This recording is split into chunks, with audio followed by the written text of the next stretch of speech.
बच्चों आज हम किसी वास्तविक फलन real valued function y is equal to F X बोलते हैं इसको। y is equal to F X एक रियल वैल्यूड फंक्शन है।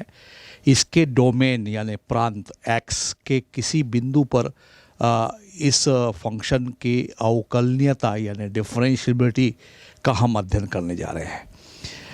तो बच्चों निश्चित रूप से आपको ये मालूम है कि किसी फलन के ग्राफ को यदि हम खींचते हैं और उस पर खींची गई स्पर्श रेखा की जो प्रवणता होता है उस बिंदु पर उस फंक्शन का अवकल गुणांक डिफरेंशियल कोएफिशिएंट कहलाता है। कि जैसा कि आप स्क्रीन में देख रहे हैं कि एक वक्र है, एक फंक्शन है, रियल वैल्यूड फंक्शन है, जैसे कि मैंने बताया y is equal to F x.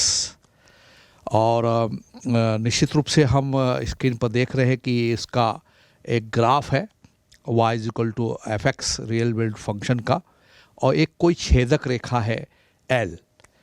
तो कोई भी छेदक रेखा किसी भी वक्र को दो बिंदु पर प्रतिच्छेद करती है।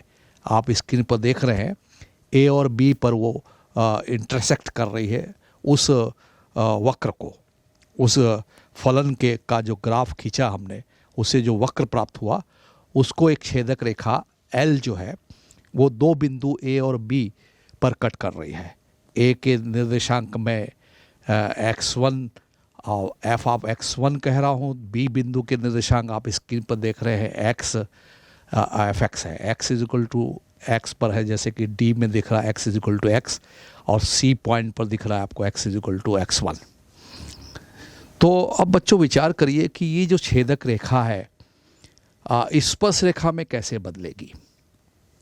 तो पहले तो हम विचार कर लें कि छेदक रेखा जो AB है, L है, उसकी प्रवणता क्या होगी। तो एक त्रिभुज आप स्क्रीन पर देख रहे हैं ABM, और यदि मैं इस त्रिभुज ABM में tan थीटा बराबर कहता हूँ तो आपको दिख रहा है स्क्रीन में कि लंब बटे आधार होता है। तो लंब है BM और आधार है AM।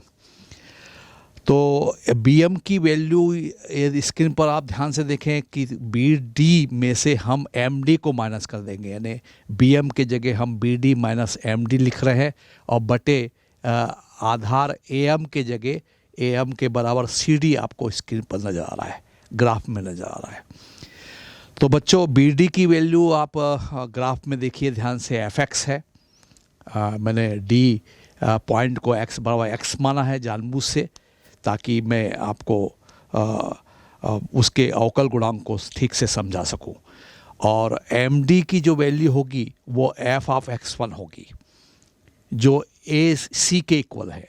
MD आप ग्राफ में ध्यान से देखिए कि AC बराबर MD है, और AC की जो वैल्यू है f ऑफ x1 है।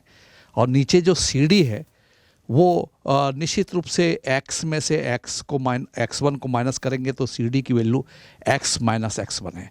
यानी छेदक रेखा L की जो प्रवणता है, ग्रेडियंट है, वो tan थीटा बराबर आपको स्क्रीन पर नज़र आ रहा है BM बटे AM, और BM को मैं लिख रहा हूँ BD माइनस MD बटे CD, और उसको कैलकुलेट करके आपको स्क्रीन पर दिखाया जा रहा है FX minus F of x1 upon x minus x1। अब बच्चों थोड़ा सा विचार करिए कि ये जो छेदक रेखा है स्पर्श रेखा में कब बदलेगी। ये स्पर्श रेखा में तभी बदल सकती है जब A बिंदु B की तरफ अग्रसर हो रहा हो। तो धीरे धीरे A और B एक दूसरे के नज़दीक आते जाएंगे। आप स्क्रीन पर भी देखिए A और B एक दूसरे के नज़दीक आते जाएंगे, और वो जब कॉन्साइड हो जाएंगे, एक बिंदु में बदल जाएंगे, यानी A बिंदु B बिंदु के कॉन्साइड संपाती हो जाएगा, तो वो बिंदु P हो जाएगा, और वह छेदक रेखा L स्पर्श रेखा में बदल जाएगी। अब इस स्पर्श रेखा की प्रवणता ही उस बिंदु पर वो बिंदु क्या है, P पॉइंट का जो x कोऑर्डिनेट आपको स्क्रीन पर दिख रहा है x बराबर A, यानी वो A और B एक दूसरे के संपाती होकर P पर कॉन्साइड हो जाएंगे, और वह छेदक रेखा L स्पर्श रेखा टी में बदल जाएगी, जैसा कि आप ग्राफ में देख रहे हैं। इस छेदक रेखा जो स्पर्श रेखा में बदल गई है, उसकी प्रवणता ही उस बिंदु पर डिफरेंशियल कोफिशिएंट होगा उस फलन का, यानी एफ डैश बराबर limit X tending to A F of x1 minus F of A upon x minus A. ये बिंदु P पर खींची गई स्पर्श रेखा की प्रवणता को परिभाषित कर रहा है, जिसको हम फिर से ध्यान से देख लीजिए।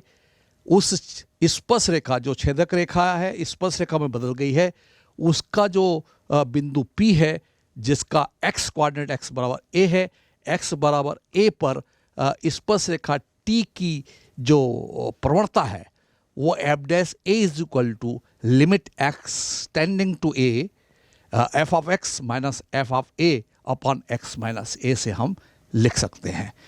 तो बच्चों, आप समझ गए हैं कि ये जो छेदक रेखा है वो छेदक रेखा स्पर्श रेखा में बदलती है और स्पर्श रेखा की प्रवणता ही उस बिंदु P पर खींची गई स्पर्श रेखा की जो प्रवणता है वही उस बिंदु पर उस फलन का अवकल गुणांक होगा, डिफरेंशियल कोफिशिएंट होगा।